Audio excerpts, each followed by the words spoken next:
देखते हैं next physical properties. Number 1 mass and weight. Mass and weight, mass means कमियत, weight means वजन, दोनों में स्लाइटली डिफरेंट है।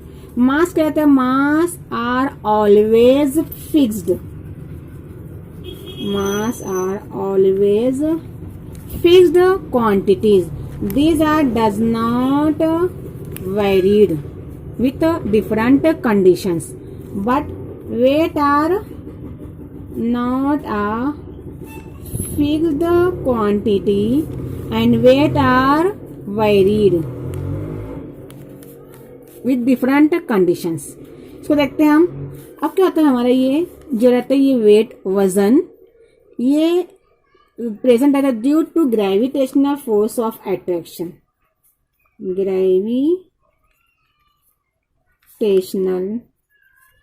Force of attraction. कहाँ से? अर्थ से। अगर अर्थ से डिस्टेंस हमारा ज्यादा हो जाएगा तो हमारा ये वेट चेंज हो सकते हैं, वेरिड हो सकते हैं। और ये क्या कहा हमने, ये does not a fixed quantity, but जो रहेगा मास, जो रहेगी कमियत मैटर की, वो ऑलवेज क्या रहेगा, फिक्स्ड रहेगा। मोस्टली क्या लिया जाता है यहाँ पे, ग्रेविटेशनल फोर्स ऑफ अट्रैक्शन। कहाँ से? सेंटर ऑफ अर्थ से। तो ये mass are always fixed but weight are varied.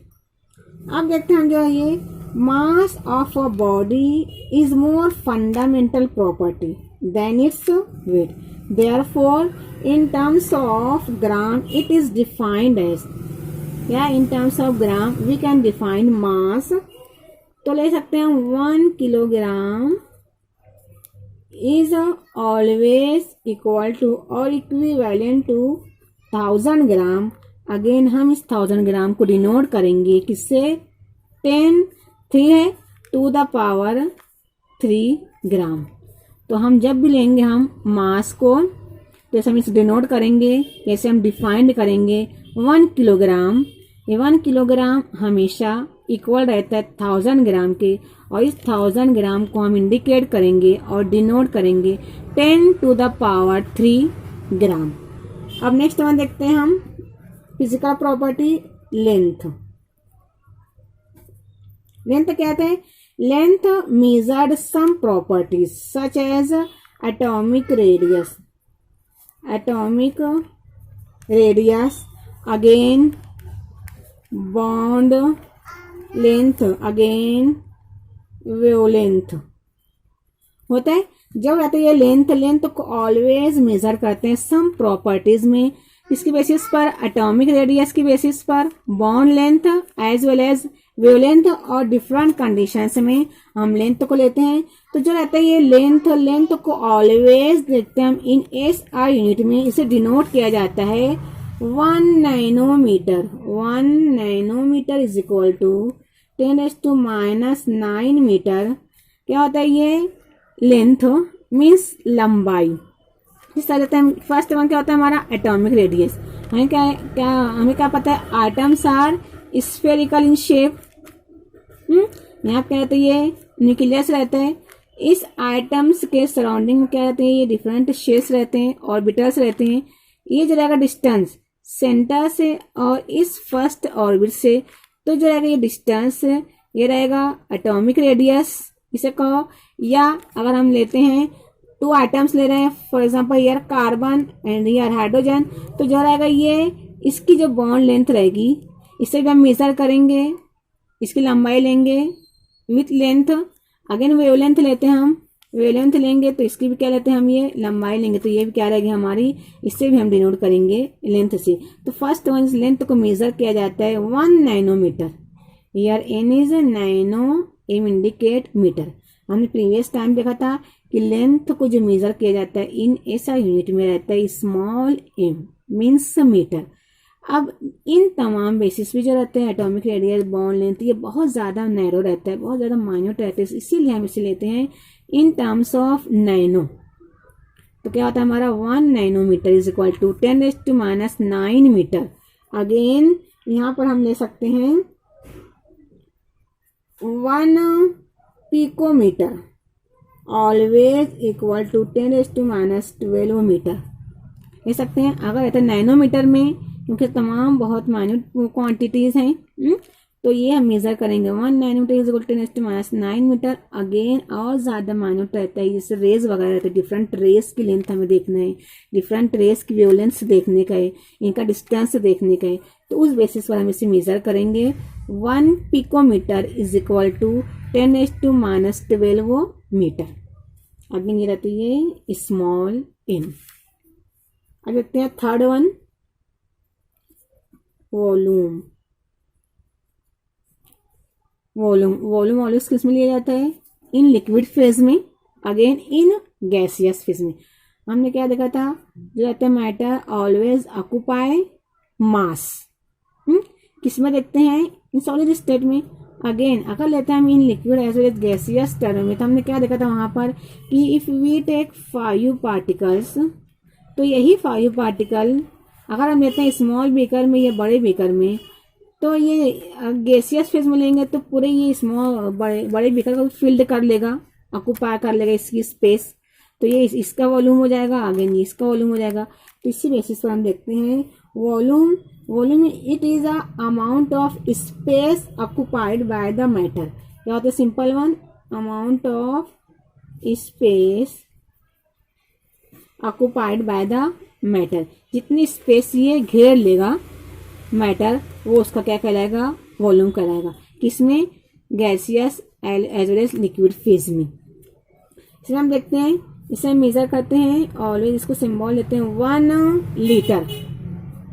1 litre हमेशा इक्वल रहते हैं, बराबर रहते हैं 1 डेसीमीटर क्यूब की रहेगा। 1 लीटर ऑलवेज इक्वल रहेगा 1 डेसीमीटर क्यूब, और 1 डेसीमीटर क्यूब ऑलवेज इक्वल रहेगा 1000 millilitre. Again this 1000 millilitre is nothing but 1000 centimetre cube. रहेगा ध्यान में।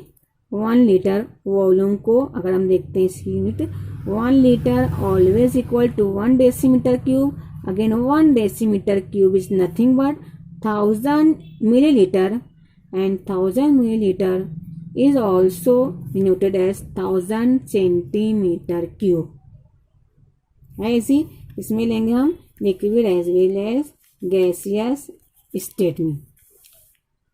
नंबर 4 लेते हैं हम, डेंसिटी।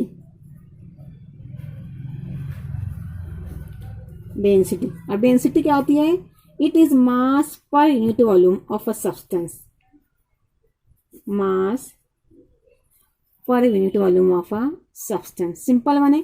अगर हम एक बीकर में पानी लेते हैं, ये बीकर कंप्लीटली फिल्ड है वाटर से। अब इस बीकर में अगर हम डालते हैं कुछ मास, मीन्स हम इसमें डिप करते हैं, this one is our stone, पत्थर, तो क्या होता है? ये मुकम्मल तौर से फिल्ड रहता है। इसमें हम जैसे ही पत्थर डालते हैं तो ये कुछ वाटर मॉलिक्यूल को क्या कर देता है? ये बीकर से बाहर गिरा देते हैं। तो जब बीकर से जितना वाटर मॉलिक्यूल बाहर गिरता है, तो उतनी ही जगह, उतनी ही स्पेस ये स्टोन, ये पत्थर क्या रखता है? मास रखता है। उतने ही वॉल्यूम को वाटर ये बाहर रिप्लेस कर देते हैं। तो this is nothing but density. Therefore we can say that density it is a mass per unit volume. अगर हम स्टोन छोटा लेंगे तो कम पानी बाहर निकलेगा, अगर हम स्टोन पत्थर को बड़ा लेंगे, मीन्स ज़्यादा कमियत वाला लेंगे हम पत्थर, तो ज़्यादा पानी बाहर निकलेगा। इसलिए हमने क्या दिया गया? ये इस बेसिस पर दिया गया है, density is nothing but the mass per unit volume. अब क्या होता है? ये डेंसिटी को अगर हम लेते हैं इन CGS यूनिट, CGS, C क्या था? लेंथ के लिए था, अगेन G ग्राम के लिए, S टाइम के लिए। तो क्या होता है? इन CGS यूनिट्स में हम देखते हैं कि रहेगा ग्राम मीटर पर लीटर, और लिख सकते हैं हम ग्राम सेंटीमीटर पर सेंटीमीटर क्यूब। देखते हैं हम CGS में क्या था? ये ग्राम मीटर पर लीटर, मिलीलीटर, अगेन ग्राम पर मिलीलीटर। क्या पढ़ेंगे हम इससे? डेंसिटी को मास की यूनिट क्या रहेगी? ग्राम, वॉल्यूम की यूनिट क्या रहेगी? ये मिलीलीटर। तो हम क्या पढ़ेंगे इसे? पर, नीचे नहीं है, जब जाएगा ये ऊपर तो क्या हो जाएगा? पर मिलीलीटर होता है। मास ग्राम, अगेन ये वॉल्यूम होता है मिलीलीटर, तो ये ऊपर जाएगा तो क्या हो जाएगा? इनवर्स हो जाएगा इसका। तो इसीलिए हम लिखते हैं इन चीजें यूनिट में, डेंसिटी यूनिट ग्राम पर मिलीलीटर। अगेन हम इसे लिखते हैं पर मिलीलीटर किसके इक्वल रहता है? इक्विवेलेंट रहता है centimetre cube. Therefore we can write here gram पर सेंटीमीटर क्यूब लिख सकते हैं। अगेन इन SI यूनिट में क्या होता है? यही डेंसिटी क्या हो जाती है? SI में। ग्राम क्या मास किस में डिनोट करते हैं हम? SI में किलोग्राम में। अगेन वॉल्यूम किस में डिनोट करते हैं हम? क्या हो जाएगा वो? Metre cube. सेंटीमीटर था, ये किस में कन्वर्ट हो जाएगा? मीटर क्यूब में होता है। अगेन यहाँ पर हम लिख भी सकते हैं, यहाँ पे 1000 मीटर क्यूब भी लिख सकते हैं यहाँ पर। तो therefore in SI unit density is denoted as kilogram per metre cube. Number 5 देखते हैं हम, temperature.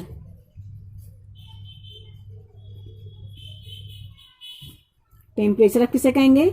Temperature is the measurement of hotness, गरम, और कोल्डनेस ऑफ एन ऑब्जेक्ट। किसके लिए? हम जो हमारे पास पर्टिकुलर सब्सटेंस है, पर्टिकुलर ऑब्जेक्ट है, और जो हमारे पास चीज है, वो चीज कितनी हॉट है, कितनी ज्यादा गर्म है, या कितनी ज्यादा ठंडी है ना। बर्फ का टुकड़ा भी ले सकते हैं हम, उसकी कोल्डनेस भी मेजर कर सकते थे with the help of temperature. और आयरन, लोहा जो बहुत ज्यादा गर्म कर लिए हम कितना ज्यादा गर्म करे हैं, कितना ज्यादा वो हॉट हो गया है, हम उसकी हॉटनेस भी with the help of temperature ही मालूम करते हैं। अब देखते हैं टेम्परेचर क्या है। It is always expressed in 3 common scales. Mostly there is 3 common scales में फर्स्ट वन लेते हैं हम। फर्स्ट स्केल जो हम कॉमनली यूज करते हैं इसको, ये रहते हैं डिग्री सेल्सियस रहते हैं, इसे हम डिनोट करते हैं डिग्री सेल्सियस में। नेक्स्ट वन हम यूज करते हैं इसको जो बुखार वगैरह यूज का टेम्परेचर नोट करने के लिए, तो इसे हम यूज करते हैं डिग्री फ़ारेनहाइट। इसको ऑलवेज यूज करते हैं हम डिग्री फ़ारेनहाइट। और जो लास्ट वन रहता है जो मोस्टली हम इन केमिस्ट्री में यूज करते हैं, वो रहता है हमारा temperature in terms of kelvin, means capital के रहता है डिग्री सेल्सियस जो हम नॉर्मल टेम्परेचर यूज करते हैं। नेक्स्ट हमारा रहता है ये डिग्री फ़ारेनहाइट है, जैसे बुखार वगैरह का टेम्परेचर, कितना ज़्यादा बुखार है, उससे हम यूज़ करने के लिए किसका यूज़ करते हैं? फ़ारेनहाइट को। एंड जो मोस्टली हम इन केमिस्ट्री टर्म में यूज़ करते हैं वो है ये केल्विन। इन तीनों चीज़ों से हम, तीनों सिस्टम से हम टेम्परेचर को नोट कर सकते हैं। अब इसके लिए हम देखते हैं डिफरेंट कंडीशंस है, ये इन तीनों का डिफरेंट टाइप्स रिलेशनशिप है, इस तरह से एक दूसरे से ये कोरिलेट होते हैं। तो देखते हैं ना हम फर्स्ट वन देखते हैं Fahrenheit. Degree Fahrenheit is always equal to 9/5 degree Celsius plus 32। अगर हमें दिया जाता है डिग्री सेल्सियस में, तो हम इस डिग्री सेल्सियस की जो रहती है क्वांटिटी को यहाँ फिल्ड करके हम डिग्री फ़ारेनहाइट भी इजीली मालूम कर सकते हैं। अगर हमारे पास थर्मामीटर किस में दिया गया है? डिग्री सेल्सियस में, और हमें मालूम करना है फ़ारेनहाइट में, तो हम इस फॉर्मूले में यहाँ वैल्यूज पुट करके डिग्री फ़ारेनहाइट इजीली मालूम कर सकते हैं। और इसके वाइस वर्सा भी हो सकता है, अगर हमें दिया गया डिग्री फ़ारेनहाइट तो हम उससे डिग्री सेल्सियस भी मालूम कर लेंगे। देखते हैं किस तरह से हमें मालूम करना है डिग्री सेल्सियस। ये होता है हमारा degree Fahrenheit as it is, ये मल्टीप्लाई होता है इस तरफ आकर क्या हो जाएगा? रिवर्स 5/9 हो जाएगा। अगेन यहाँ पर प्लस इस तरफ आकर क्या हो जाएगा? 32। तो हम इसको इजीली कैलकुलेट कर सकते हैं। और मोस्टली जो बेसिक हम लेते हैं वो होता है हमारा ये केल्विन। तो केल्विन जो रहता है ये टेम्परेचर ऑलवेज ये इक्वल रहता है डिग्री सेल्सियस प्लस 273.15 रहता ही है। अगर हमें केल्विन में मालूम करना है टेम्परेचर को, हॉटनेस और कोल्डनेस को, तो हमें दिया जाता है यहाँ पे डिग्री सेल्सियस। तो इस डिग्री सेल्सियस में always with the help of Charles law, हम नेक्स्ट पीरियड में देखेंगे इसे, चार्ल्स लॉ की मदद से हम इस चीज़ में ऐड करते हैं 273.15 को ऐड करके हम केल्विन इस टेम्परेचर को मालूम कर सकते हैं। तो इसी बेसिस पर हम different mass, volume, length calculate कर सकते हैं। हमें इसमें डिफरेंट यूनिट्स दी रहेगी। अगर यूनिट दी गई है तो हमें ऑलवेज तमाम यूनिट को एक टर्म में लाना है। जैसे अगर हमें सब को लाना है मोस्टली SI यूनिट में लेकर आते हैं, ताकि SI यूनिट से जो हमारा आंसर रहे हर एक यूनिट सेम हो जाए और हमारा आंसर भी क्लियरली हम मालूम कर सकें।